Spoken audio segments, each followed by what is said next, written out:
Okay, we are now live. All right, so good evening and welcome to another episode of Nick's Knowledge and Notions in-Cube Science Series, brought to you by the Seven Spheres of Money and Duransburg International. My name is Nick Westbrooks, and of course, I'm your host. I'm also the co-host of A Story on Wednesdays, webinar moderator when we have webinars, and also the business manager for the DJ the Money Coach company. Started out as a client of DJ the Money Coach in August of 2019. And between then and now, I got my emergency fund set up. I boosted my credit by over 100 points. I paid off my car note 6 months early. I'm saving money on my life insurance. I got my corporation set up. And and I'm also an investor with the DJ the Money Coach brand, so that's who I am. Of course, on this episode, as you see, we have a special guest with us, which I'll introduce in a few minutes after DJ gives his brief introduction. DJ, you still there? See your picture went out.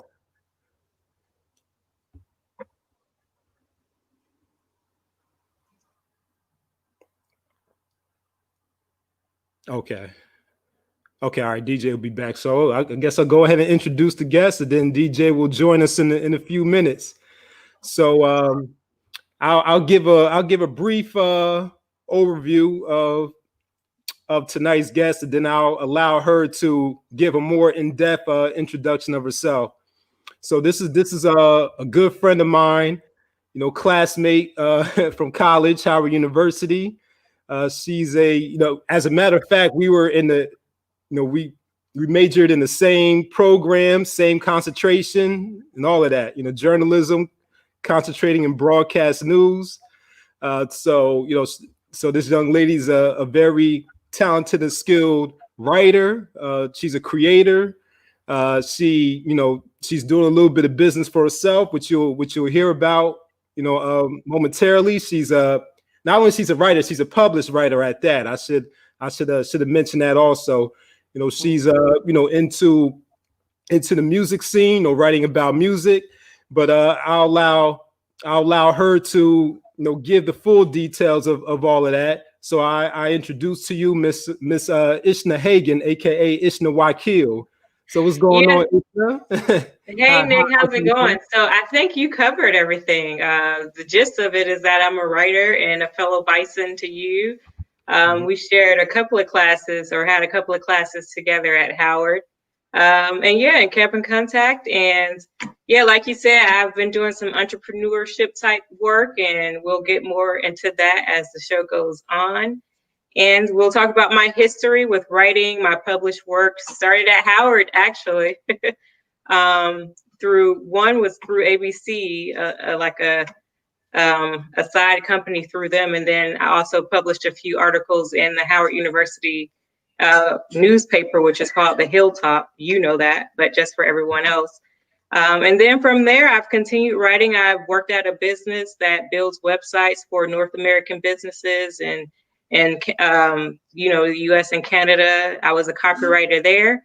And I also do something fun on the side right now as far as, business wise, and we'll get more into that, like I said. And happy to be on the show. Thank you for having me on.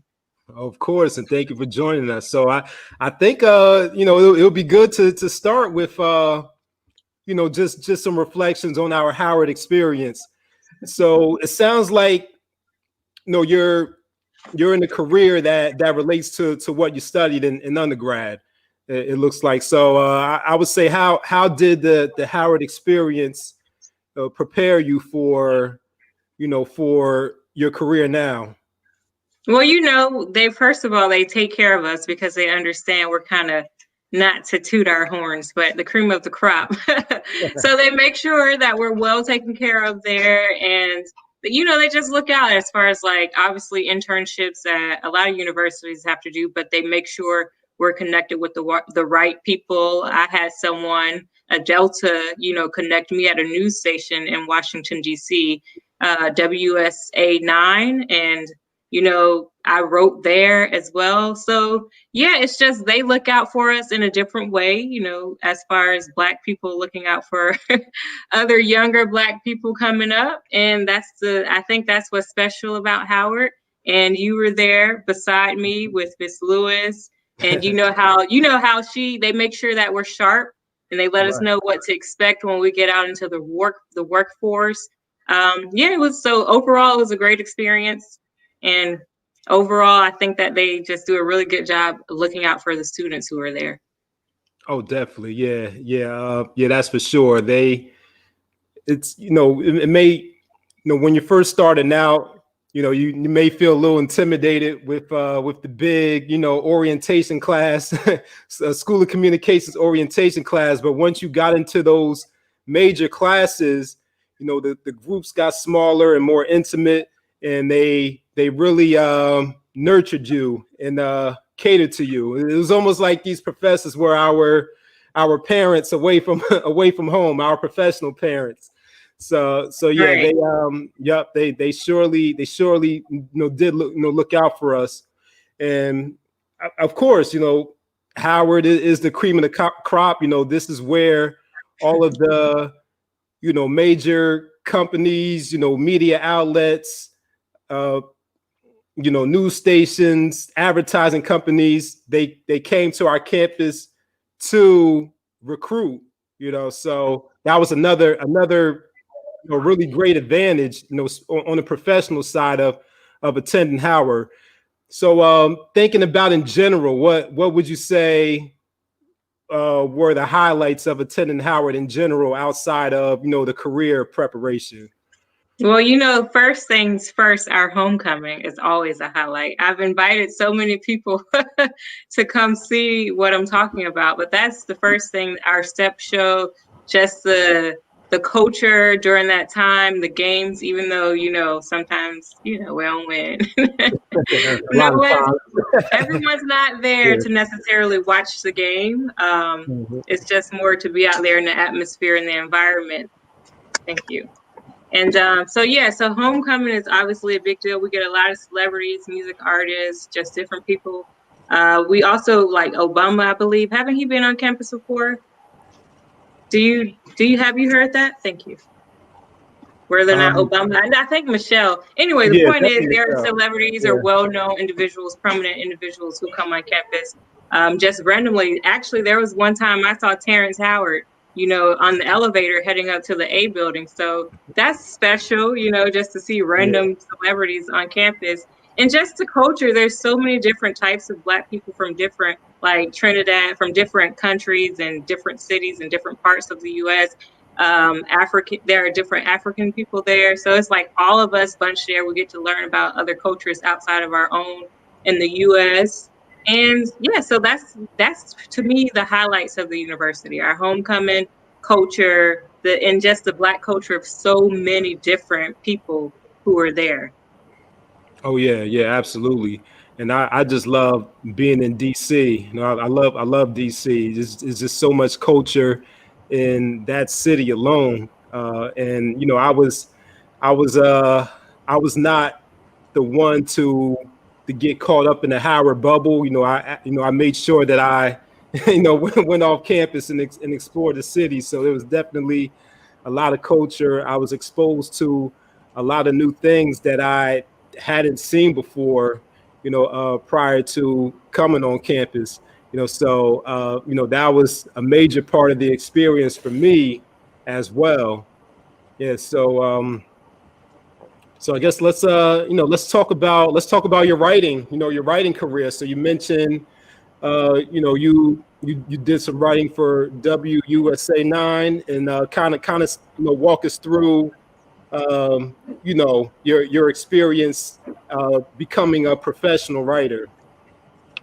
Okay, so I'll start a little bit before that. I started writing at the Hilltop, just like not freelance, but just contributing to the newspaper, because I went to their meetings, but I never actually became part of the actual organization.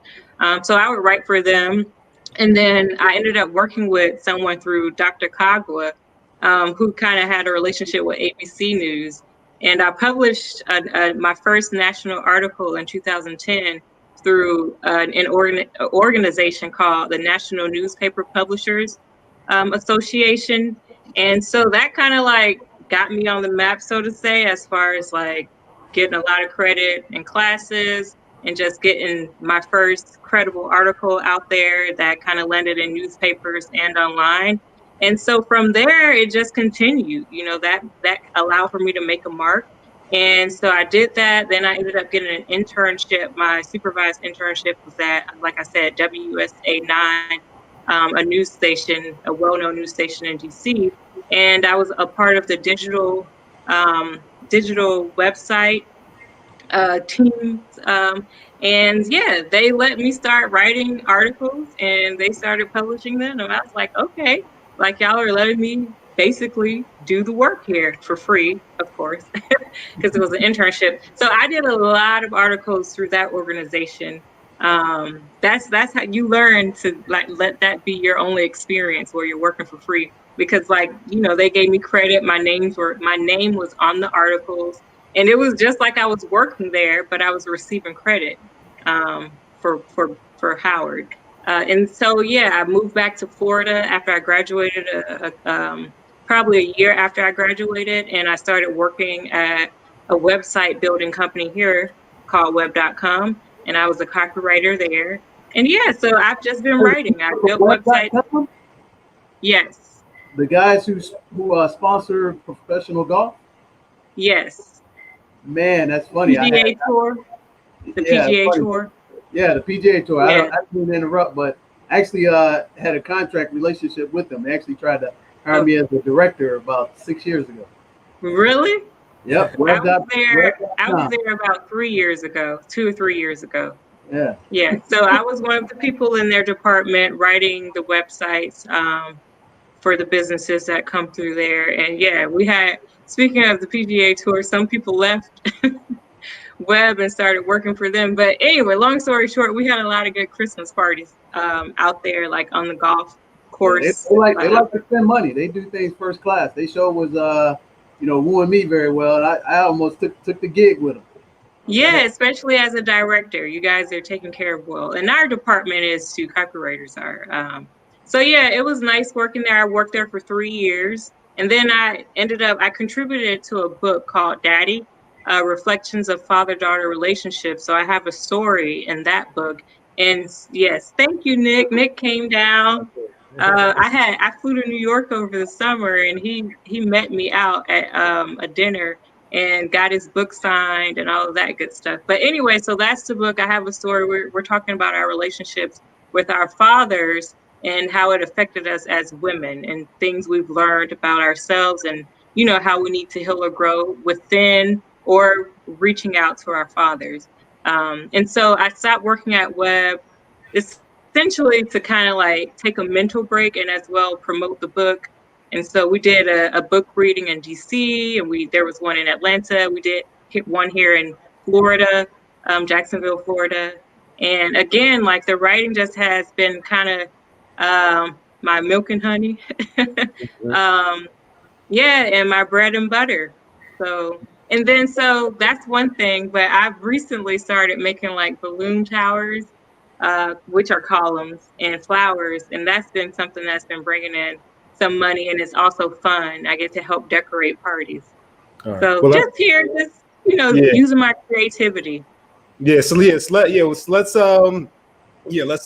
cycle back to the balloon towers in a few minutes, and let's talk about the Daddy book. You know, so okay. Why don't you give us a brief, synopsis or summary of what your essay was about? All right, so my essay is about having a father who is a little bit more traditional, who's a provider, but not super affectionate. So like my dad is extremely financially stable, and I knew that I really didn't have to worry about that. Like, every time I didn't grow up with him, but he supported financially, and anytime I saw him, I was given money. So I kind of knew that part, like, oh, I'm good. I oftentimes had like more money than some of the adults where he lived, because he lives in a smaller city in Florida. So that part I knew, like, oh, that's good. There's plenty of food, plenty of everything in the house. He owns his land. He's built his houses. He owns his cars. So that part I got, but it was never like, he didn't help with like baths or like give hugs or say I love you. The affectionate part that you show that wasn't really received. So that's my story, is that although men can provide, I'm saying you have to understand that for women, for your daughters and probably your sons too, you need to still show affection to your daughters and to your sons. It probably would differ in the amount, I guess, just depending on how much you think women or daughters should have as opposed to your sons, but it's needed for both to give out your hugs, to let us know that you love us, to tuck us in at night, to show up. Like, I played a lot of sports, basketball, track, volleyball, come to a game. So that's kind of what my story is talking about. But like I said, he's also the person who, taught me how to save. We used to sit there and have to watch like the stock market at his house. So as far as the money aspect, he really instilled that in me as far as how to save and how to get it. Hence the entrepreneurship and working for myself, charging people.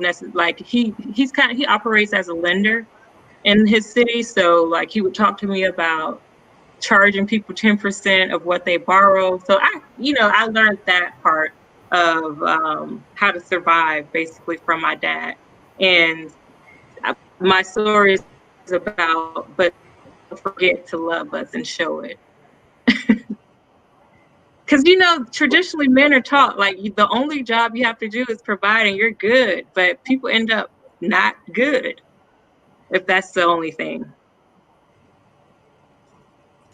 Yeah. So how did that affect you? I guess short term and in the long run as you became an adult. So first, I'll say, for me, like, I love my father, and so I've also kind of come to understand that was his way of showing his love. So there's also like a level of forgiveness there from wanting what I wanted from him, and understanding that he showed me his love the best way that he could. So that's the first thing that I want to say. What you did well with that part. What I learned, or how it affected me, is I kind of was like a man, like very strong-willed, very, I can make money. What are you here for? Type thing. And I wasn't affectionate. I didn't have that father-daughter affectionate relationship. So I never even seen it to understand how to give it. So I would be in relationships just chilling like a homeboy.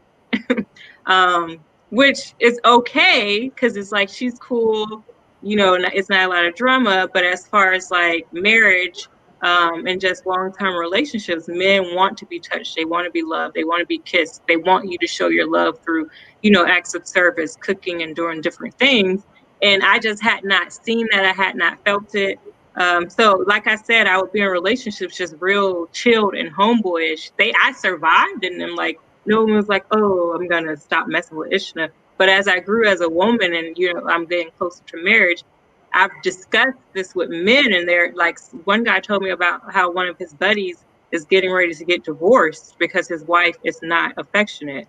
So, young, being a homeboy and all that may work. But as we age and we become men and women and we get into these long-term relationships, that would not cut it.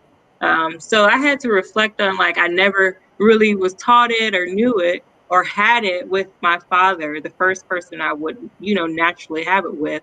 And it's nothing personal because he doesn't do it with, he doesn't really do it with anyone. Sisters, I haven't seen him do it. So it's nothing personal. That it's just how he was raised and what he knows.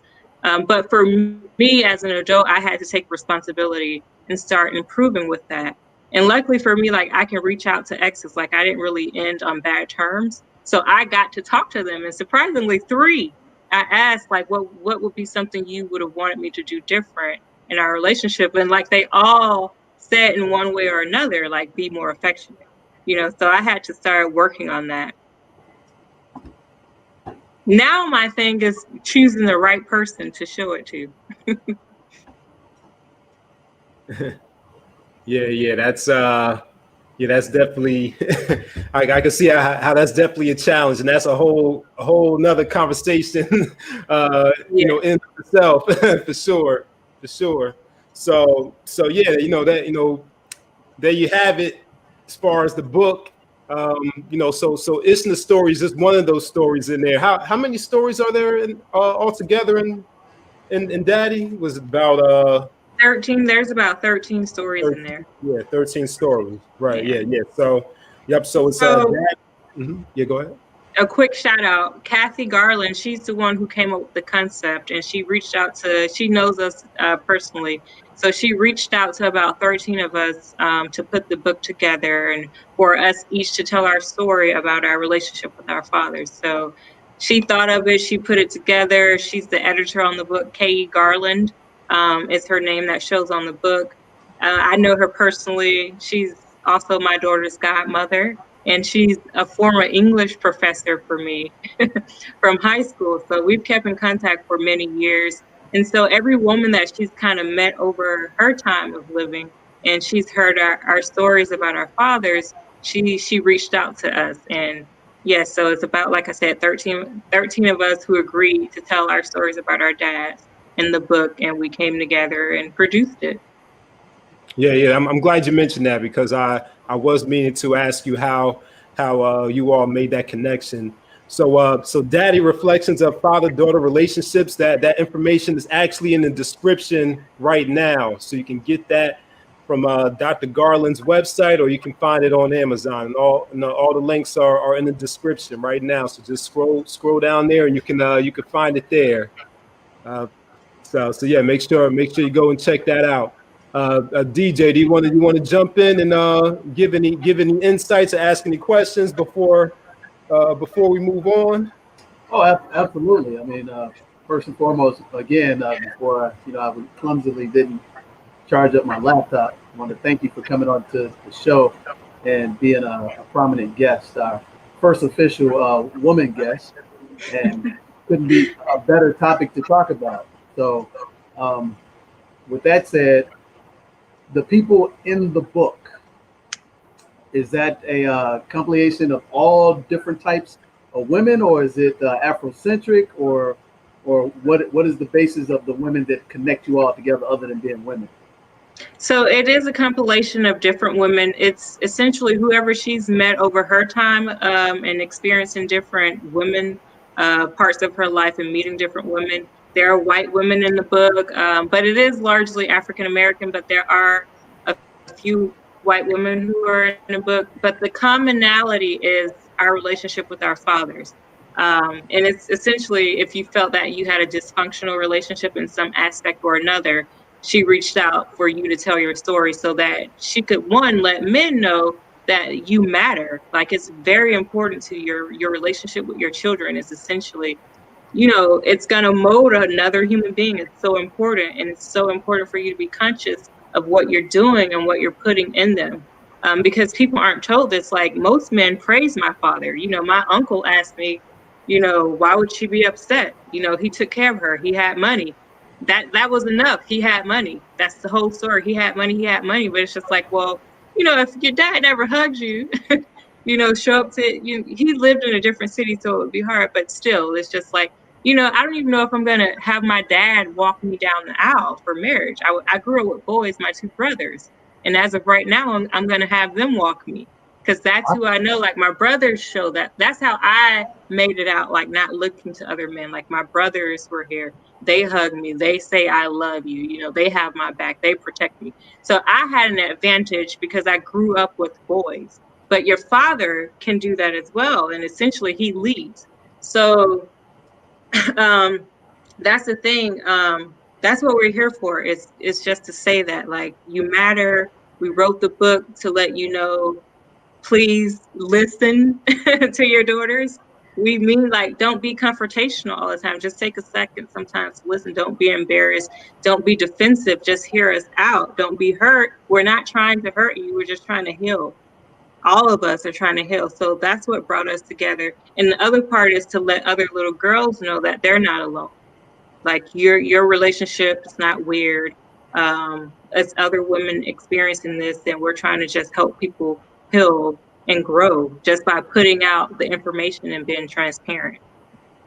So he was just absent in affection only, but he provided the traditional support for you financially. Yes.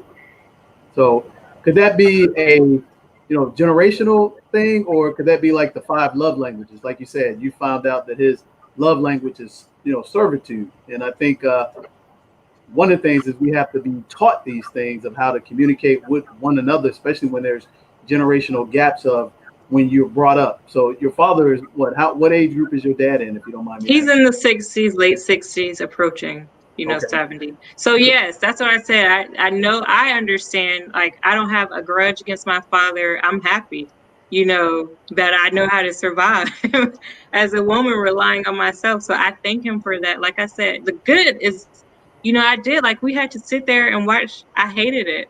Watch the stock market all day. But I know my father owns land. So that was my limit, not renting, not just getting a house and a mortgage. It's just like, oh, I can get the whole property, so, and I knew that growing up. So he did a service. But I'm saying it does not hurt to hug, that's Sure. kind of the well-rounding part. But yes, it is traditional way of showing it. He always says, like, even now, like, my daughter, she's like, well, at the time she was like 4, and he'd send her back with like $60, $100 just for like chump change, and like he had me understanding money at a very young age, like $100 bills and different things. And I'm just like, at that time, it's like, I don't know what to do with this. Like, she doesn't care about the money because you're so young, you don't know. So at that time, what's probably more important, I would imagine, is the affectionate, the love aspect of your relationship. And yeah, so it is, to answer your question, I think it's generational and what he knows. And his relationship with your daughter, is he more affectionate towards your daughter as a grandparent, which tend to melt the heartstrings a little bit more as you get closer towards the end of your life? Has that changed, or he still stoic, where he just set in his ways the way he's been raised from that generation? He's set in his ways, and so that's he's a person you have to accept as he is. And again, he doesn't mean any harm by it. Like, Right. he trusts me. He shows it in different ways. Like, he's giving me the key to his house when, he was going to still be out, but I needed to get in. So he has done those things, but in his way, so I know my father trusts me. He doesn't look at me as like some random person on the street. I can just get into his house. Anytime I'm there, like when I did visit, it's plenty of everything. I honestly kind of a little spoiled due to him because I didn't have to do any work. Again, he had the traditional setup of the woman doing the work. So, my stepmom at the time, she did a lot of the work. We helped her, but, I kind of was really just chilling at my dad's house. But like I said, it is definitely, he had the traditional setup. The man provides, the woman take care of the home and the children. But we want to see our fathers. Sure, and we want them to be there. Sure, absolutely. I can appreciate that. I would almost think that become a reverse asset for you, because the stability and the financial matter doesn't cause you to create that blame game mentality that sometimes we see, unfortunately, in our community, and it happens in other communities as well. And the reason why I say this, because my father was pretty much the same. It was actions of taking care of things. It wasn't affection, and it was expectations because of the hardships that they had to go through. You didn't have time to be worried about being affectionate towards your children because you didn't know no better, because you're so diligent on trying to provide. And with the situation that you came into, which your father probably as well came up during the Vietnam times, and probably had to go through other challenges just to make sure that he could sustain the life sustenance that you guys required, and probably didn't realize the magnitude of having that affection. But knowing that he had that traditional unit in the house for the woman to actually provide that made him feel okay that he was doing his part and the wife was doing her part. Myself, I have 2 daughters myself, and I'm in their lives on a daily basis. I mean, my youngest daughter just had a birthday yesterday, and we did the whole nine. The teddy bear, made her pancakes and made sure that everything she wanted was available for her. And at the same time, teaching her about the institution of finance, that she don't have to worry about these things and get an understanding. That's a benefit in of itself, and knowing that dad's there. And like you said, going to games, that's important too, because building the confidence and letting yourself know that you don't have to worry about somebody not being there to support you in things that you like to do, and that gives you that internal confidence. So I mean, I look forward to reading the stories and finding out that there's a positive spin, because it sounds like everything is positive when you're in. I would just have a question for you, Ishna, is that since you said you had brothers and they provided that bridge to the dad-daughter relationship, and I would say if you understand how your dad is now and you understand it's generational, if you did get married, why would you not let your dad walk you down the aisle instead of having your brothers as a surrogate? Because if you understand where he is and what he provided, and it wasn't anything personal because he didn't know, but he was also still a good provider, wouldn't it make sense to reward him to actually walk you down out, unless he wasn't capable of doing it, because he is your father, and your brothers, even though they were surrogates, they're not your father, if that makes sense. It does. So that's the catch. Okay, so it's the bond that's built through the affection. That's why it's important, because it helps you grow. It helps you, well, grow is a great word, but it helps you increase a bond. So my brothers, there's a different level of love for them through that affection. We have a bond. Like, I love them dearly, and it's in my heart, and it is expressed and increased through the affection. So I would choose them. You know what I'm saying? I don't, and so the other part is, I don't know, if my dad would want to do it. I don't know, because we don't have that bond.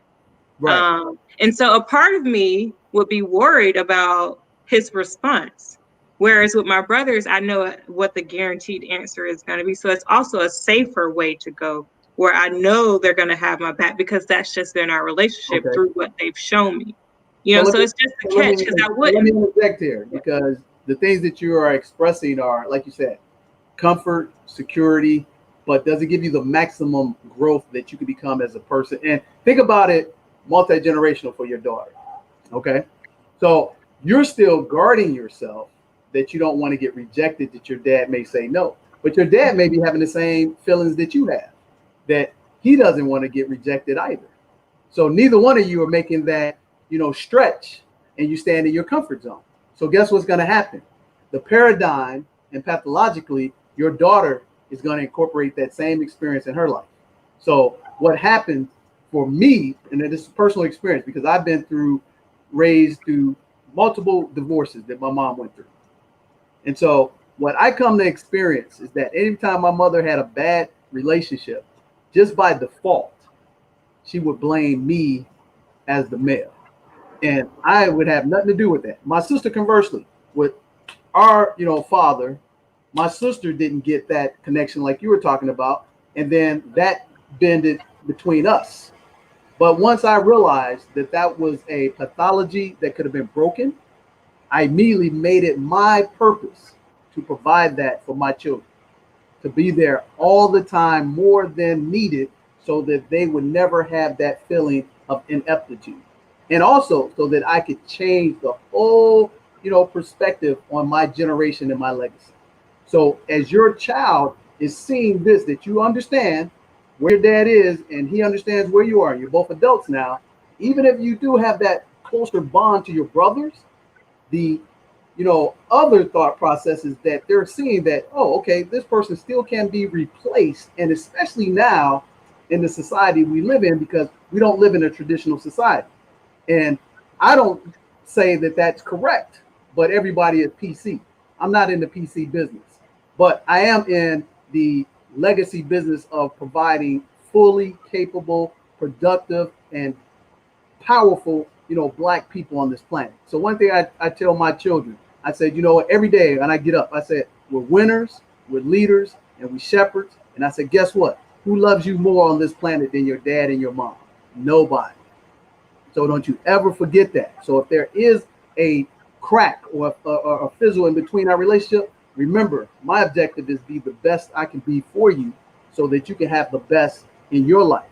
So if I do have an impasse, which I have had with my mother, with my father, once I come to understand what they didn't know, and they wasn't purposely trying to hurt me or not provide me with that affection or attend my important events, I had to be an adult and say, let me provide the olive leaf and let me get out of my comfort zone and be willing to take that, because I want to look down 3 generations that never happens again. So that's kind of, uncomfortable, but your dad probably is in the same vein as you are. But if you don't look at it from that perspective, you might look at the legacy that it'll continue to happen, and that distance will be acceptable, if that makes sense. The legacy between my daughter and her grandfather, or my daughter and her father? For your daughter with her father and her grandfather, and then she'll reproduce that. So, and the reason why I say this, I'm not a psychologist, I'm not a psychiatrist also, but I took this course. It's called anger management. It was actually not anger. It's called conflict and anger for youth, and it basically was about the headship between fathers, mothers, children, where the breakdown of husbandmen, husband, which is actually protector and provider, and the sins of the father go 3 generations. But if you don't know what those sins are, no matter what you do to make yourself better, those sins still prevent you from becoming the best you can possibly be until they are actually addressed and, resolved. So no matter how great your relationship is with your daughter relationship with her father, the fact that yours is not and fully developed the way you want it to be, that still is going to have some residual negative effects, even though you think it's no big deal about it. And that symbolic feature that if you walk down the aisle with your brother giving you away and your dad's capable, your daughter sees that picture, and that reminds her that that's okay, because that's just the way it is. But it may not be okay, because that father and that mother relationship makes us the best when they're at their best, when all things are equal at the end of the day. So pardon my, giving this, whatever you would call it, PSA or whatever, but I have a lot of experience in that area. And when Nick told me you were coming on and about you writing about your dad's experience and having daughters, I want to break that paradigm. And I don't want us to be in a bubble where we, always are depicted as a stereotypical relationship from broken, environments, when there's not necessarily that truth. And yours is not, because like you said, your father was a financial provider, but he did not know about the affection piece. You said you played, variety of sports. I have my daughters involved in any sport that they love, because I'm a sports provider as well. And I like being present. And when people ask me, what are the things you're most proud of? I said, number one is being a dad, because I want to be the dad that I didn't have. And if I can be the dad I didn't have, I won't have to worry about this other crap that my children are going to come inside of by being black and just being humans, because you got other knuckleheads out there, if that makes sense. So I want to make that stay traditional in scope. Yeah, so for me, I would have to look further into the paradigm as far as how it would affect my daughter and her father. Like, I get it, obviously, like when you painted the picture of my brothers walking me, because it's 2 of them, I would have them both do it. Sure. I love them, and so I could see how that could play a role. But with her father is present, and, he's extremely friendly. He and I are very open. So for this particular intermediate part, I wouldn't see that happening, because they're just so close, and like even he and I communicate, so I'd say, like, it's absurd if you don't walk her down the aisle. Like, why wouldn't you? And I don't think he would ever not want to, or they couldn't ask, or she couldn't ask, or I couldn't ask. And as far as with my father, I actually would respect him, enough, because that's the one part about my mom that I love, is that, whatever my feelings were, she was a mother who was like, respect your father, Right. I can tell that. Respect your parents, your mother and your father. I don't care. You respect them. And there was never any animosity that they showed. Even the woman who I consider my stepmom, she was very loving. Actually, like, I'm more open with her, so they did a lot of positive. And like you said, I do look at the whole, as a whole, I do look at the situation as positive. And again, I wouldn't mind asking him. I could, you know, I'm pretty brave, and I'll pop a question. Have your dad read the story that you wrote in the book? He hasn't. People around him has, but he has not. Like my aunt has the book, and a few other people who's close to him, they have bought the book. I don't think he has read it directly. You know what? If I you can, know, he probably doesn't want to. You got Christmas and Thanksgiving coming up. Why don't you give him the book as a gift? I thought about it. I think I would. Well, I would want to have a conversation with him first, so that it's not misinterpreted that I'm trying to like come down on him or say anything negative. So I would need to say that and state that first, and actually let him know that I appreciate the things that he did do. Because there are like the gist of the book. There are a lot of women who had extremely dysfunctional relationships, like abusive fathers who hit them, and etc. And so mine is also included. You know. And my aspect, like I said, was just to show like, hey, man, providing, just like, you know, the woman if we just go to work, that's not enough. Right. Like, to just make the point, you want us to still cook and clean and take care of your children and do X, Y, Z, you know? And so we're saying that goes for all of us. But it's not bad. Like, if a woman is helping you build, that's still fine. You just talk about some of the other things that can be improved if you want to be well-rounded. And that's my story. And so with my story being with other stories that are more extreme, I would want to let him know, like, hey, I don't feel that way that so-and-so may feel about her father. Right. So if I did gift it to him, that's what I would need to do first. Because like I said, you know, my dad he grows his own grapes, he grows sugarcane greens. So I learned so many other things from him. Well, I can tell how proud you are of him as your father. Yeah. And the one thing I'm always interested is that I can see that you're positive about, you know, Black men. And in most cases, like you said, there's other stories in this book that probably have a more negative spin that, unfortunately, and I'm going to say this, it's always the elephant in the room. My biggest challenge is coming across people who parent dad wasn't there. He just wasn't there. He was a deadbeat. He was a rolling stone. And what that ends up happening is that the women start to project that, you know, angry Black women syndrome.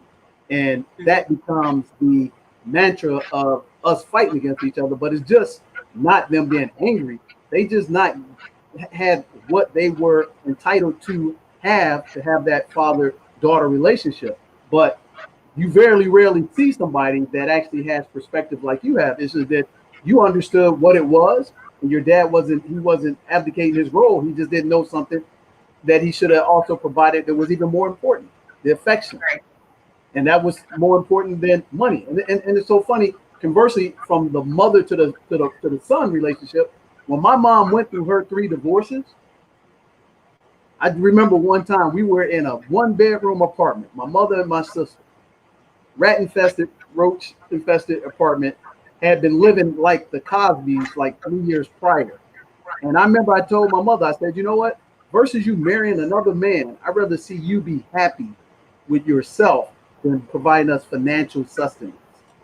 So while we were living in that 1-bedroom apartment, we were going to a private elementary school. And then my mother married a guy that was better off.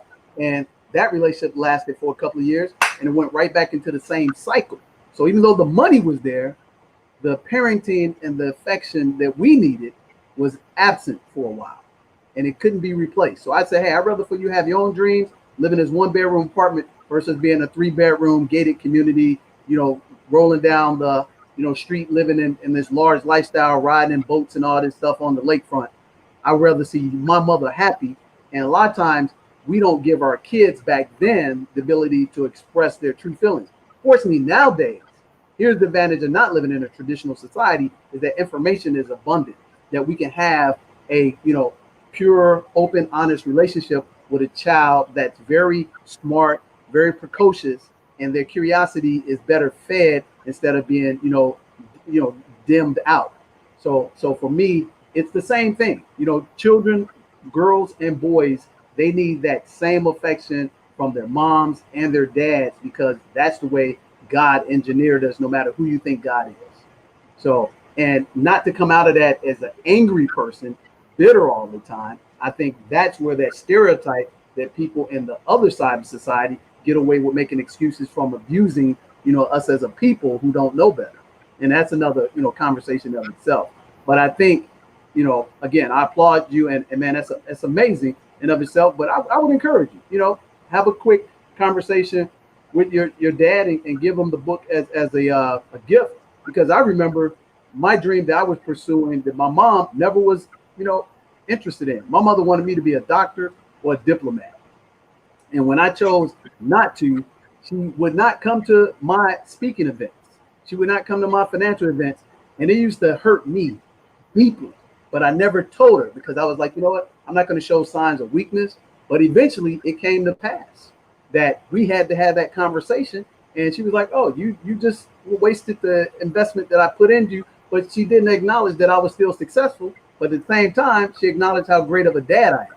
But that still hurt me, and it ended up hurting her, but my children could see it. Until we squashed it, it was going to be worse for my children, no matter how great a dad I was to them, because they saw the disconnect between my mother and I. And thankfully, about 7-8 years ago, we were able to resolve that, because I stepped out of my comfort zone and had that come to Jesus conversation. It was high volume, low production, but long term, we got on the same page, and now it's right like rain. So, I'm excited that you're on the show. So let's talk about, other stuff, because you're a very talented, gifted person. I read the bio that Nick sent me about you, and it's amazing to see what you're doing now and how I can have my daughters, look to you as somebody they can emulate in terms of the principles and the character, the writing ability, and you being financially independent on your own, but also understand the value of coming together as a man and a woman, which that sometimes is void in our society, because a lot of times when women are successful like you are, they say, hey, I don't need a man. I got the finance. I got this. A man is irrelevant. And we know that. It's funny that you say that, because I have to let men know, like, hey, and I don't know if I think there are other women who feel this way too. They just aren't as expressive as I am. Again, my relationship with my brothers has served me well. I'm able to talk to so many men on a personal level and just really open up and communicate. And all of that has been very good for me. And so I get to say to men, like, hey, like, some will say, oh, like, you're independent. Like, it's like they know I can earn money and do XYZ, provide, but I'm saying, I'll say to them, like, men are more important. That's kind of the gist of it. It's not just about money for me. And most women that I've talked to, we do need the other stuff. So I still want you here. You know what I'm saying? Like, you're still important. You're still crucial to the male and the female dynamic. That's, to me, it's absurd to think that you're not. It's just men and women. We're here. We're put together. We're the yin and the yang. So, I would never say just because I can earn money, I don't think you're relevant or that you don't need to be in the picture. But that's also letting you know it's not just about providing for a relationship to be healthy and well-rounded and holistic. But I get to say that to men, where I value you. I think you're important. But don't get it twisted. It's still, if you're not acting right, I will be fine. Like, and so that's one of the things, like, my mother's extremely supportive. I have a very strong support system. So it does allow for me to say, hey, you need to be healthy for me. Otherwise, I can do it by myself. Even if I'm not my strongest, I'll have my mother there, my brothers there first. And even if that fails, my father will be there. So it's just, I have these layers of support. But again, yes, I am a person who let men know, like, just because you have this appearance of me being able to do X, Y, Z, I want you here. I love men like that. To me, it's crazy not to have you there. You offer more than money. We know that. We see that. That's awesome. That's awesome. Kudos to you, because we're in a totally different society now, but obviously you were taught the right way of, how to be treated, how to be respected.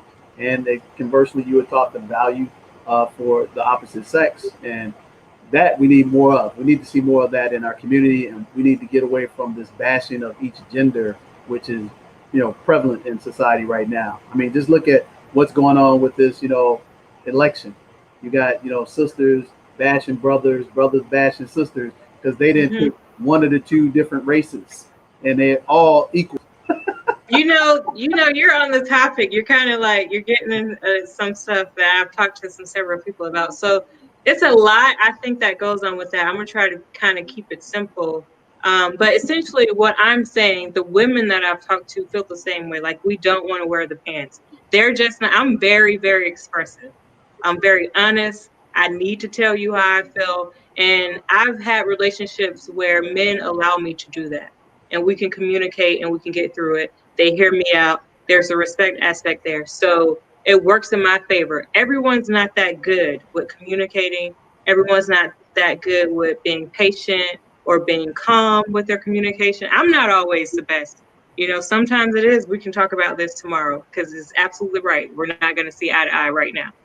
But I can even I can say that and I can respect that. Let's take a break. So it still works out in the long run. But everyone can't do that. But just talking to other women, it's a lot of work to try to do it by yourself.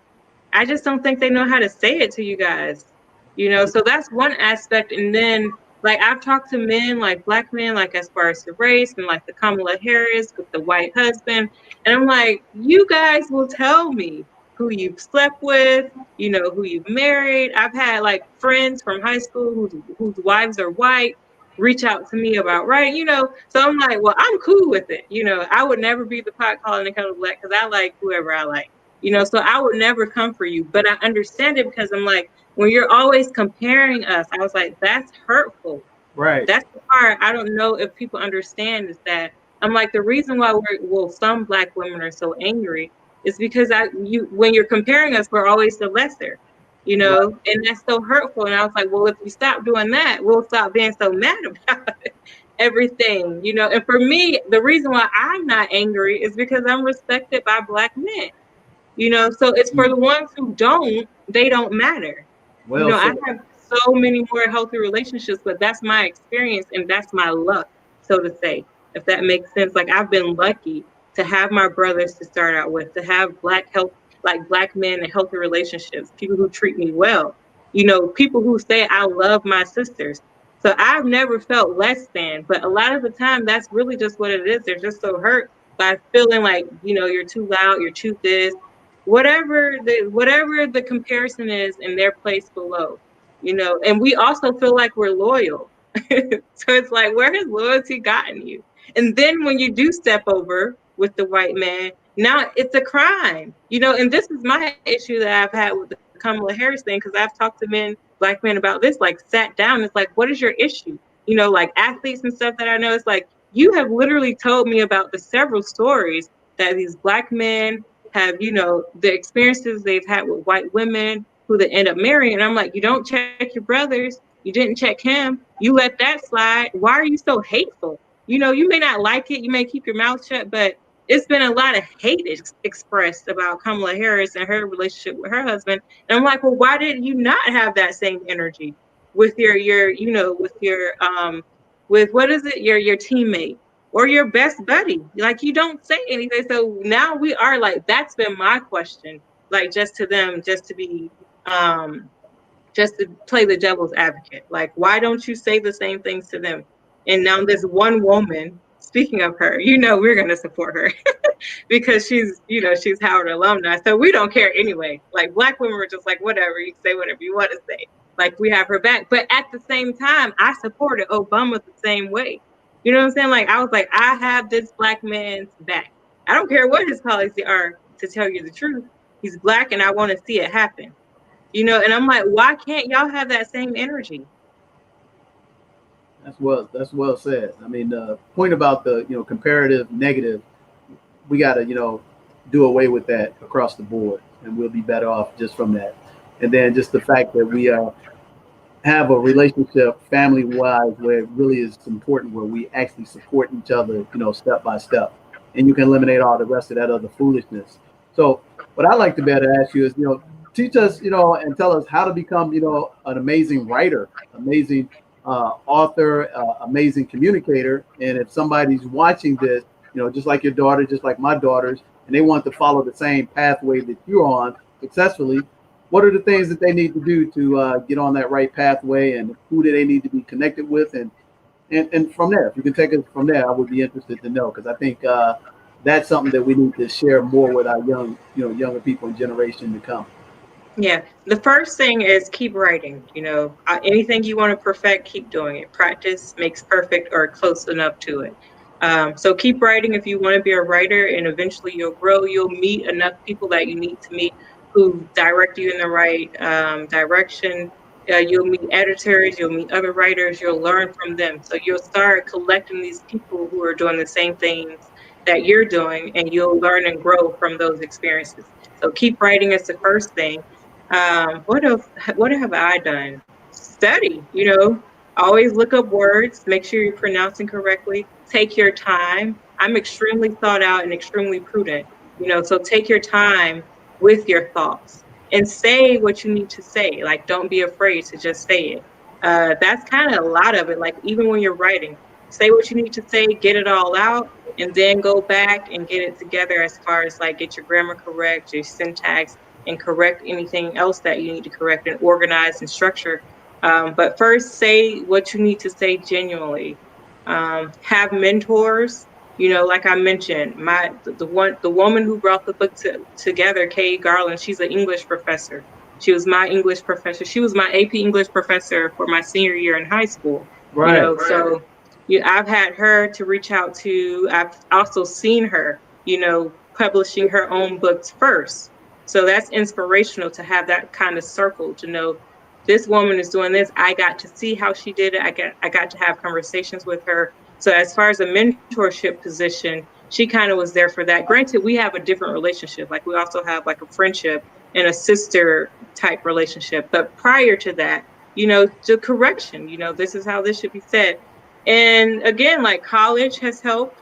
My major was journalism. So all of the professors that I've experienced at Howard University, they let us know, they're straight out with it. This is how it should look.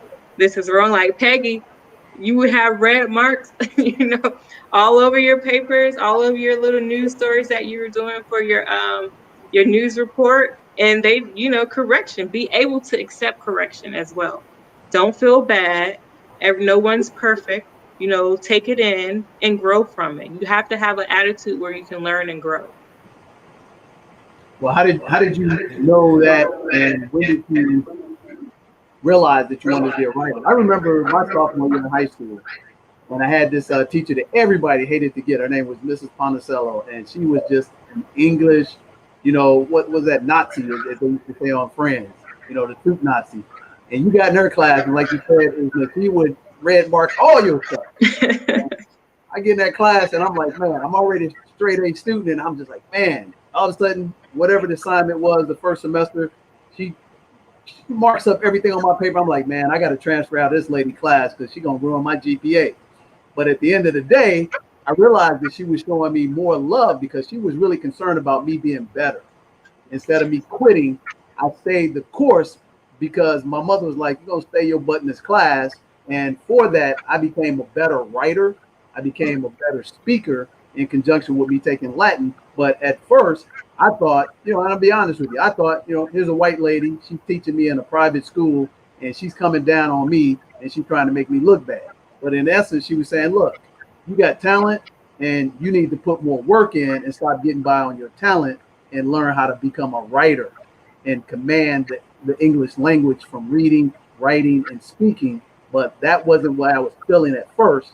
And if I didn't have my mother telling me stay your butt in the class, I probably would have quit.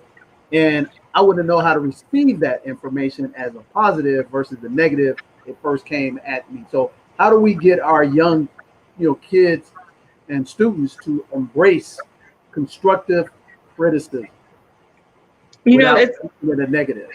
Really quick is important. That's one of the things, as far as what you just touched on, your mother not letting you quit. That's one of the things. Just don't quit. You have to teach your kids to have thick skin. For me, maybe spoke up with that, or maybe my mom. She's kind of a little bit strict. You just some type of way, like whatever teaches your child to have thick skin. Like my daughter's in tumbling now in gymnastics where she's going to have a coach. You're going to fail. You're going to have to try again. You know, sometimes things are hard. You keep going. So with me, I'm instilling that now. Some things are hard. So what? You know what I'm saying? Keep going. If you like it, if you want to do it, that's your only choice really, is to keep going. You know, because if you do quit, then you have nothing. So it's better to just, for me, it's better to keep trying, because to me, I let my daughter know, or for me, I let my daughter know, I promise you it gets better. So any moment where I've taught her to keep doing something and she's gotten it, I highlight that. You know, like, this is what I told you, practice will allow for you to get better.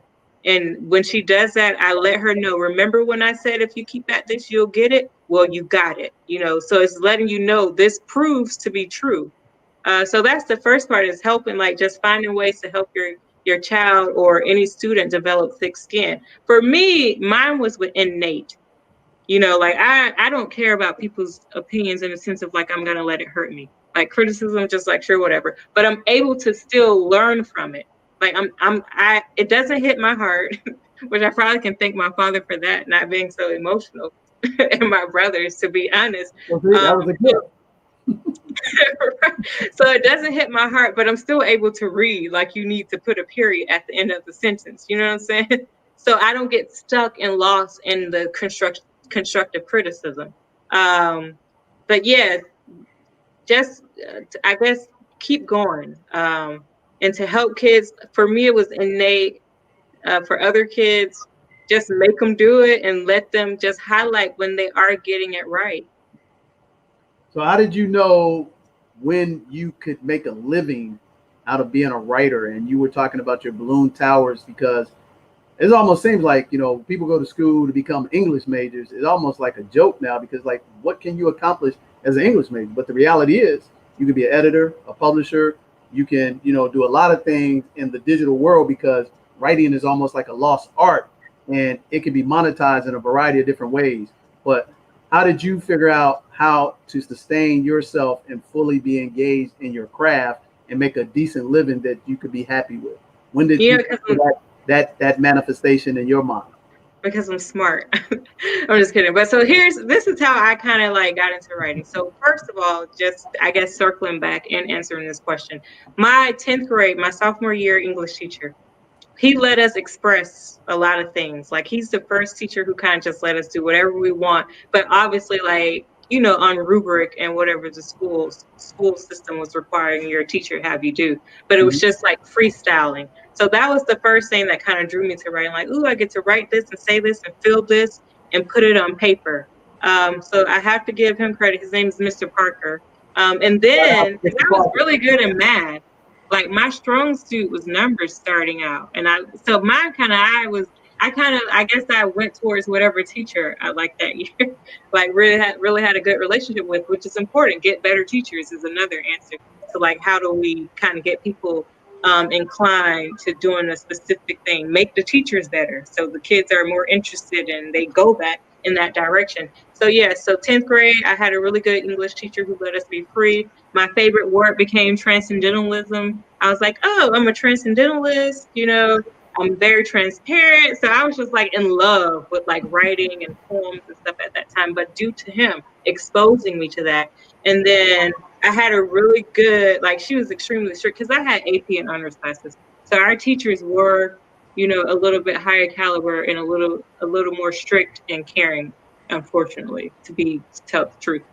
So like my 11th grade teacher was really on point, and we had different books that we had to read. So it kept me grounded and interested. And then senior year, we had a Black teacher, you know, who's also, like I said, the editor of the book. But that kind of took the cake, because now we get to talk about Black authors, you know, and read books other than Shakespeare. So that kept us interested, and she had our backs as well.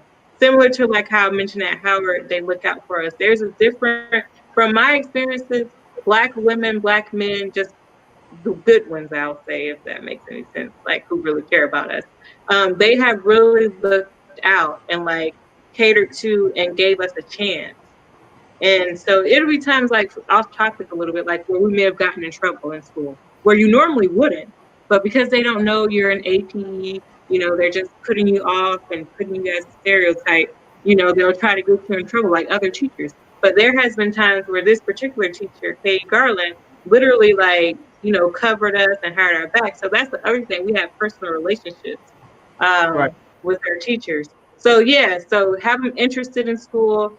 That's how I started out, being close to my teachers. And so the thing is, I did really well in my English classes. Like, I did well. And so I knew I was good at writing. And so when I went to college, I wanted to increase, or like I say, become well-rounded with speaking. So I made my major broadcast journalism, because I was like, I know I can do writing, I know I can do news type stuff, but I want to do the speaking aspect so that I can do both really well.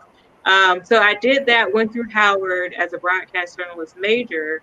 And I did fine with that. I just didn't hone that skill because I didn't like the vanity part, believe it or Yeah, I not. was about to ask, why didn't you have the aspiration to become a news anchor? I didn't like the vanity part. Like, I don't like wearing makeup at all. Like, I hate it. I feel uglier with makeup on. And Kudos. so, You have natural beauty. That's obviously apparent. thank you. So, but couldn't you take that on the private, cable side, and build your own show? Nowadays, yes. Nowadays, yes, but like when I worked at the news station, like kind of still on that path when I was in DC, I straight out asked people like I was natural. I didn't really want to wear makeup. I talked to Black women, I talked to white males, and it was like one of the white males was like straight out, like, no, you're not gonna be able to wear your hair like that, Right. And one of the Black women, that was the push back then. yeah, that was a couple of years, almost 10 years ago. So now it's a little bit different. You see more natural. With that said, that's a great point. So did that damper your dream because of that vanity and that person tell you absolutely no, natural is not accepted on camera, but now it is? And you being a very strong person, why didn't you push more for it? Or was it just you didn't really care about being on the air? Because you have the skill.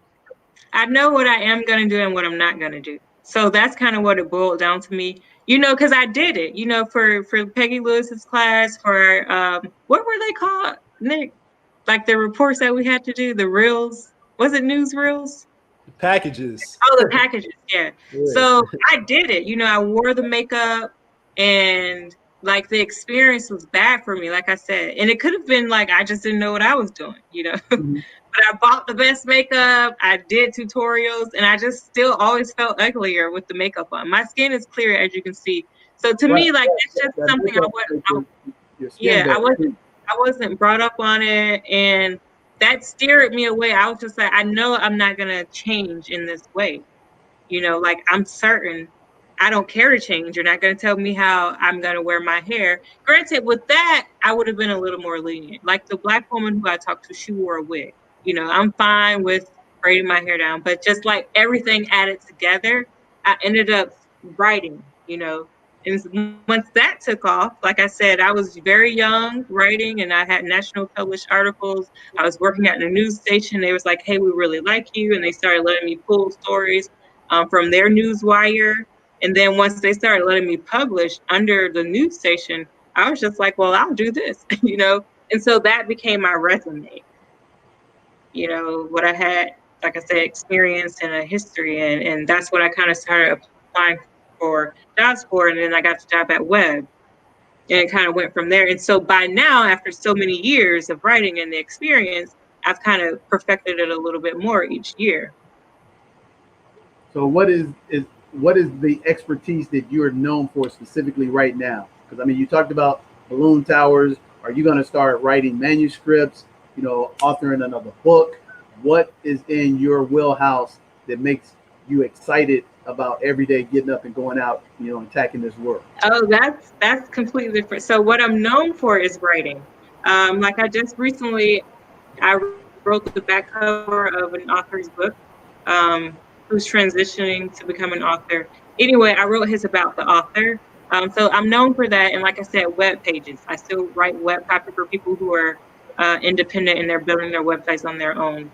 And that's my entrepreneurship I wouldn't say gig, but role right now that I make money from.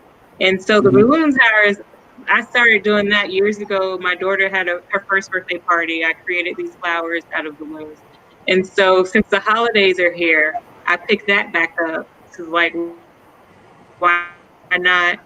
Someone actually reached out to me, like who knew I had done them in the past. And once I posted like, hey, I haven't done this in so many years, like 4 or 5 years, but I posted it and people were like, you should you should make it a business. I'm like, well, I actually used to do this.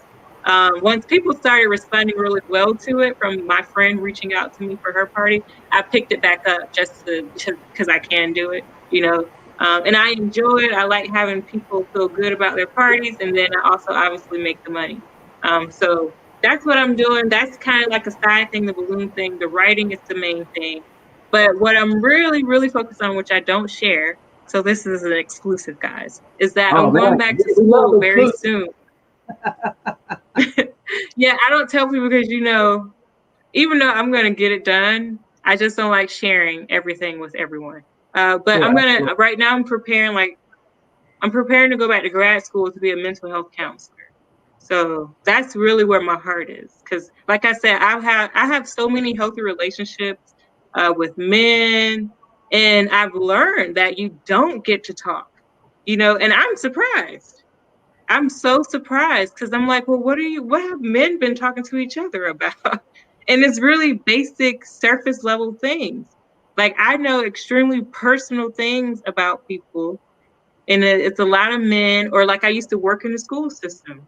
When I went to Howard, I worked part-time at a charter school. And then I also worked in the school system in Florida. So I've talked to teenagers about suicide, and they're like, you should really be our counselor. Like you should start working here. And I'm always like, sweetie, it doesn't work like that. Like I have to, like, there are things I have to do in order to be working at the school. But my relationship with people and being able to just talk and communicate, I find out a lot of information. And I'm always shocked. Like I'm like, at 16, 15, I never thought about killing myself. I'm like, right. What life have you lived to feel that way? Right. But I get to talk to them like, don't quit. I promise you, things will change. I'm very supportive, and I really am hopeful, and I really believe in that. And so since people open up to me and I really have my heart in it, like I really care about people doing well, I was like, what? Figured out what I need to go, what I need to be doing and go back to school for. Yeah, that's a because there's no way around it. I wanted to quit school, but there's no way around it. Sure, absolutely. I mean, and there's a huge need in our community because that's almost like what is the word I'm looking for? Taboo. You don't, as a Black person, you don't go to counselors, you don't go to see psychiatrists, you don't go see psychologists, none of that, because that's considered in the hood as a weakness. But in all actuality, that is actually going to help us get better with all the things we got to deal with to live a full, rounded, healthy life. So for you to take on that daunting task, I mean, I take my hat off to you, literally. I mean, my concern for you would be is how do you make it, feasible to sustain a good lifestyle? Because that's a lot of time, a lot of investment, and it doesn't pay well unless you have a practice that can thrive, that you can get highly paid for it. But I don't know too many people that do well financially in that sector. So maybe you know something that I don't know, or maybe you just think that because you are passionate about it, the world is going to make up the rest financially by you being financially, independent on the other side of your life. So how do you, think about that in that reference? Because it's a hard, road to toe. Hold on. You're breaking up for me. Well, am I breaking up? Can you hear me? I think it might be Ishna that's breaking up. Yeah. Look like she froze up. She's frozen. Yeah. Yeah, she's frozen. So if you can hear us, if you want to go out and come back in, that'd be awesome. I mean, man, this is a phenomenal. This is probably our best interview, man. You've been holding out, Nick. I got more. I got more heat coming too. I just had to get into a flow. Get into a groove first, and and then I start bringing everybody out. But yeah, I definitely have have more in the hole, you know, for sure. For sure. Yeah. We didn't even get to talk about a blog. She has a blog too that she didn't mention. Let's talk about it. Let's see if we can get her to come back in and talk about it. In the meantime, we can talk about the things that we got coming up on the docket as well. Oh yeah. On November 15th, we're going to be doing our interview with the Conscious Mindset at 9 p.m. Central Time. So we're going to make sure everybody get that information. It's going to be powerful, impactful, and going to learn a lot of things about not only money, but also cooperative economics, also about access to networks. And like I said, bringing phenomenal people on this platform like Ishna, who has a variety of great skills and is a very rounded person and a renaissance, woman at all, outforms. I mean, we need to have more women like her on our platform, sharing it with our community. Okay. Here we go. She's back. I'm back. The powerful one is back. So we're just talking about having the ability to have more women like you on our platform, because your story is phenomenal. Your demeanor is amazing. That you're laid back, but you have this radiant confidence that all young Black children, especially female, need to have this at all point in time. Mm-hmm. I mean, I don't know how old your daughters are, but my daughters are 8 and 11, and at the end of the day, I want my daughters to be confident.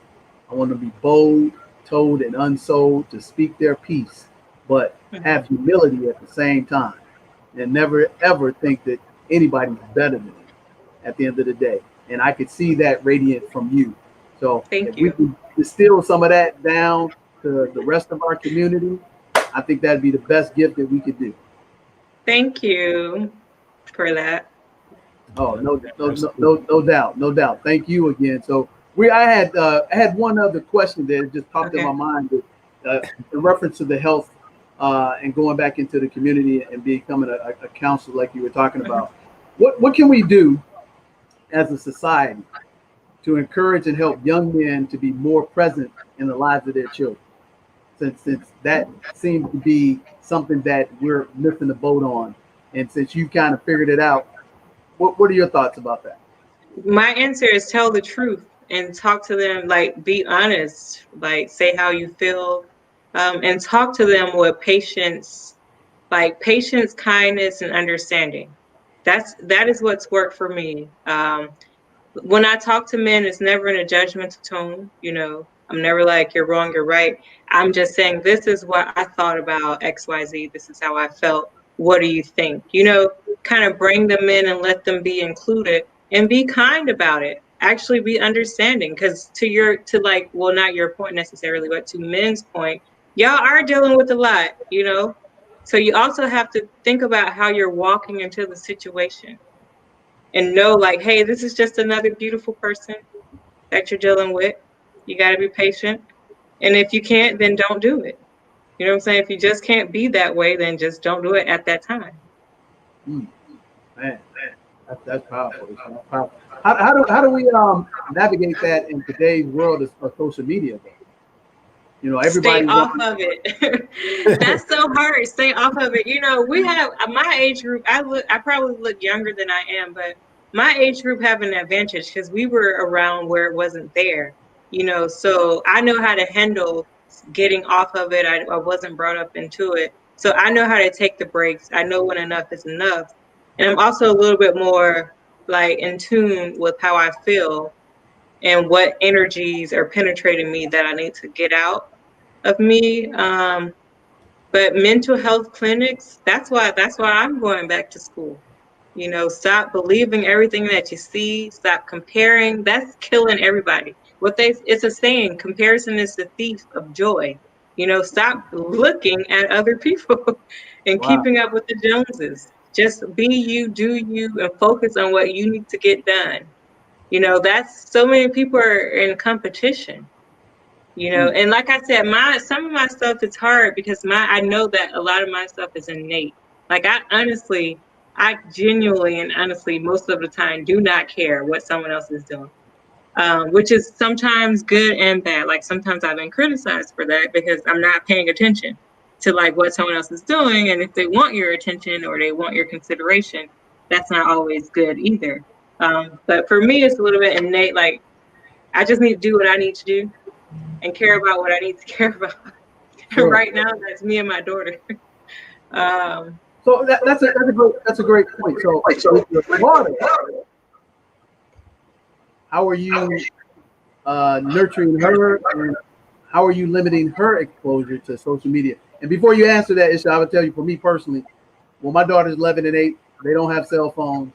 They have very limited access to technology. Only when we're online. I homeschool my daughters, and they go to a hybrid Afrocentric school, and their access to the Khan Academies, the Code Academies, I follow all that stuff, and I make it a point that I make them read all the time, and I make sure that their interaction is very limited. Even though I understand the technology that they need to know, because we live in a digital world, but I don't let them get off into the wild wonder about this social platform. And I really, like you said, I don't give a rip about what other people think.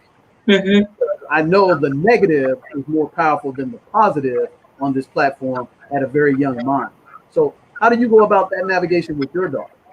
So, right, your daughters are a little bit older than mine. Mine is 6, so it's easier for me because it's just a no right now. It's just you're easily manipulated at this age. So she doesn't have any social media accounts. If anything, she wanted to do TikTok, like she's heard about that. But Right. I'm like, yeah, I was like, you're not creating an account. I don't even have that stuff. You know, I don't have like TikTok. I have 2 social media accounts, but TikTok and Snapchat and all the millions of other things, I was just like, that's too much for me. I actually did a news story on that. Like, why do we need so many social media, you know, they're addictive platforms for the people who create them. And here's the irony. Most people that create that stuff, they don't even let their children use it. Right. Fathom that. So for me, my daughter's still pretty young, and right now she doesn't know a lot about it, so it's not a huge pushback on it for me. So it's just a no, and that's that. I did tell her, you know, her father has TikTok. I don't. But I was like, if you want to make a video with your dad, like with adult supervision, that's the only way you're gonna get on that, you know, with him watching you in the content. But I was like, outside of that, I was like, no, you're too young. You know, like, and so she's, like I said, she's so young that there's not a huge pushback, but I know that it's coming because she is interested, and it's naturally what they're growing up into. So for me, it'll be parental controls, watching what she does, and just letting her know. Like I tell her now, like if she does watch something on YouTube, so to say, to let her know, I tell her now, don't believe anything on there. It's all for entertainment. You don't need to be those people, you know, be yourself. It's not, I tell her everything is a lie, pretty much, on social media, you know. But it's to make you laugh. Platforms like Minecraft, Roblox, those are educational programs that become social vehicles too. Are you familiar with those? I know what Roblox is. I deleted the app. You know, and the reason why is that there was someone who posted on my Facebook that like they had a little like an auction stand where like during the hype of like racial tension, where they had someone hanging from it, and you could buy like, you know, Ku Klux Klan caps in one of their stores. So for me, it was this is a huge no. So I deleted that, and so she does ask about that one, and I let her know because like her cousin has it, like, you know, her cousin on my brother's side and her cousins on her dad's side have it, and I'm like, you can't.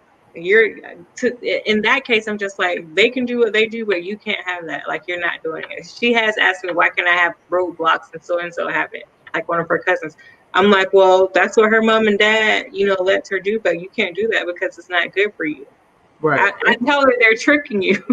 Yeah, you know, and the funny thing is, unfortunately, because those programs were architectural design programs to create the creativity of building and design, kind of like Legos. But now people have basically grabbed those platforms and made them something that they weren't supposed to be, and that's the unfortunate part of it. So with technology being everything in this world today, it's, you know, a catch-22 of how you navigate that and make sure they know how to build the technology, because I firmly believe that if you don't know how to do digital marketing, you don't be apprised of artificial intelligence, and you don't be apprised of coding in some capacity with your other skills, you're going to get left behind, because that's the world that we live in nowadays. And everything we do is done on a smartphone primarily. And even though you have to be a master of still, reading, writing, and communication, you still got to know what technology provides, because you'll become obsolete. You're a phenomenal writer and speaker, but if I don't know about you, how do you make money?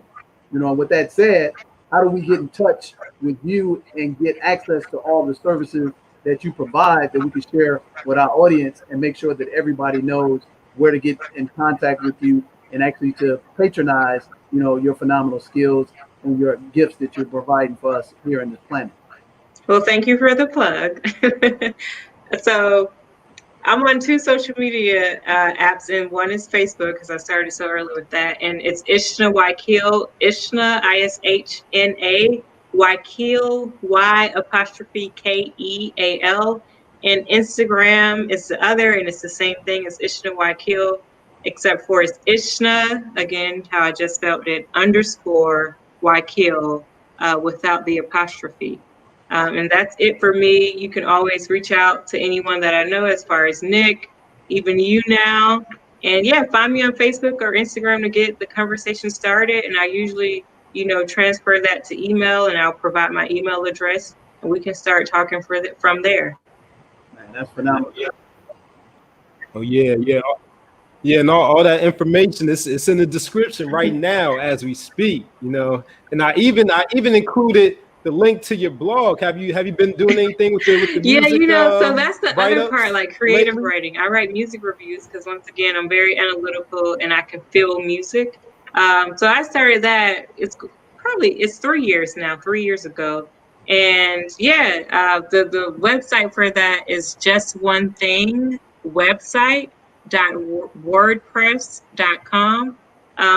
We can provide a link for that eventually, or you can just reach out to me. Oh, it's already there. So yeah, so with the music review, that's kind of something like I like to do creative things. I'm very creative. My mind is awesome, and like I think that's one of my natural abilities, just think and feel certain things and like interpret a particular way that I do. And so I'll listen to lyrics and kind of like break them down, but like feeling what the artist is portraying or trying to communicate in the song, and just take it in how I interpret it. And I have so many reviews, like SZA. I have some artists, like I went to a showcase here in Florida, and I picked out a few artists that I wanted to cover. I have them on there. I have D Smoke, who I really like. He was recently on, I think it was on Netflix, one of the competition shows on there with T.I. and Cardi B and Chance the Rapper. I review him, but yeah, it's just really I usually take a song of theirs and break it down.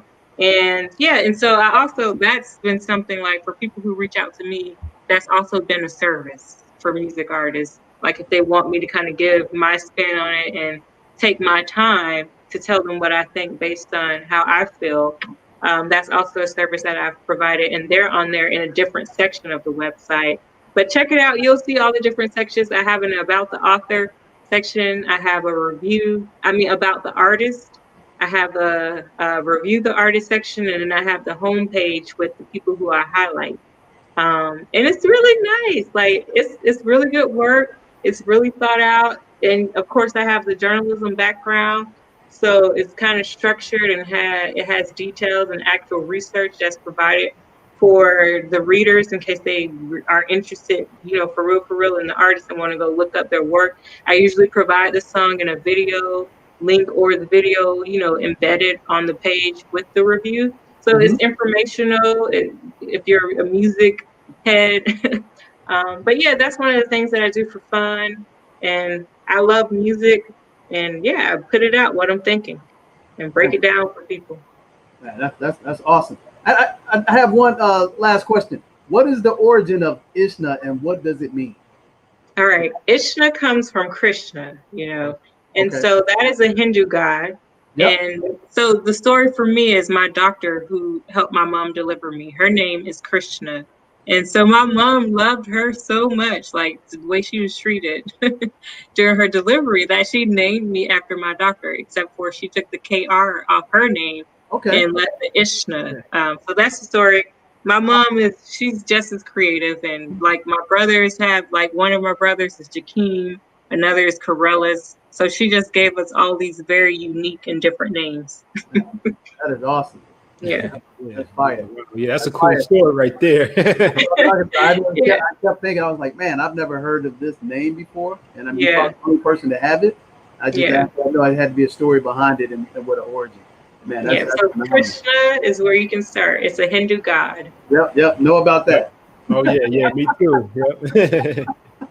That is awesome. Hey, Nick, man, I think, we've been on here for a little while and we could talk, and definitely, Ishna, we got to have you back on the show and do a follow-up and take it to the next level, because I would love to have, some other powerful women on the show as well as you, and keep the conversation moving forward. Please do. Thank you for having me in the first place. Shout out to you, Nick, as well. And I'm always down to help, Nick doing his thing. yeah, the visionary, being the master builder that I am, putting the pieces all together. So I'll go ahead and close things out. You two, y'all been dialoguing for a while now, and y'all been saying a lot of points that really resonated with me. So I'll summarize those and then just have Ishna give all of the details one more time. They're in the description as well, but I'll let her give them to the audience verbally, and then I'll go ahead and close out. So just a funny tidbit about your makeup comment about broadcast. Men also wear makeup too in broadcast as well. At least a little bit of foundation. I guess my issue wasn't so much the makeup, but more so the facial hair. I grew my mustache and my beard and my chin strap started connecting a little bit. I'm like, man, I don't want to cut my facial hair off. To be on a broadcast, do broadcast news, reporting or anchoring. I actually consider doing more behind the scenes things, as far as being a producer, out in the field. But that was just a funny little tidbit I want to throw in there. And then I want to go back to the conversation about our children receiving feedback, and I just wanted to add that we all went through that process of receiving feedback from, whether that be a mentor, teacher, professor. We went through that process, and now we're in the position to provide that feedback and provide that guidance to the younger generations. So now that we know and we're familiar with that process, we know how to approach it from a mentor or leadership position now. So we also have to keep in mind how not only how the youth should receive our feedback, but how we should be giving it as well. Since we know what it's like. So I know that it's always important to point out what I know that we could be critical, but it's important to point out what they're doing well. Points that they did well in, the strengths. Pretty much, and then point out the ways that they can improve. So we're looking at it in a way that it's areas of growth, rather than weaknesses. So this is where you can grow at. This is the way that you can improve, rather than, oh, you did this wrong, or this is bad.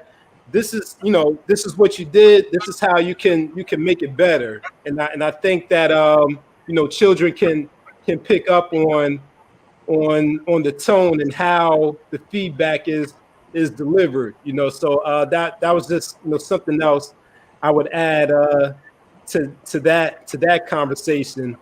And I really like what you said about saying or writing what you what you mean, or pretty much telling your truth. That's a piece of feedback that I give to my students, because of course I teach English as well, and oftentimes they're, my students say, I don't know how to start this, or how should I start this, or what should I write? I say, or what should I put as the title? And I say, just get all the ideas down first. Just get everything down first, and then you can go back and organize it.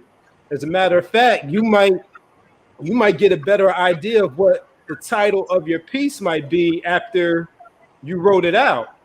So I'm glad you mentioned that, because that's something that I definitely have been incorporating into my practice, as far as giving students feedback on the writing, and also giving students the freedom to write about essentially what they want to write about. Just like what was it, Mr. Parker? Your teacher's name was?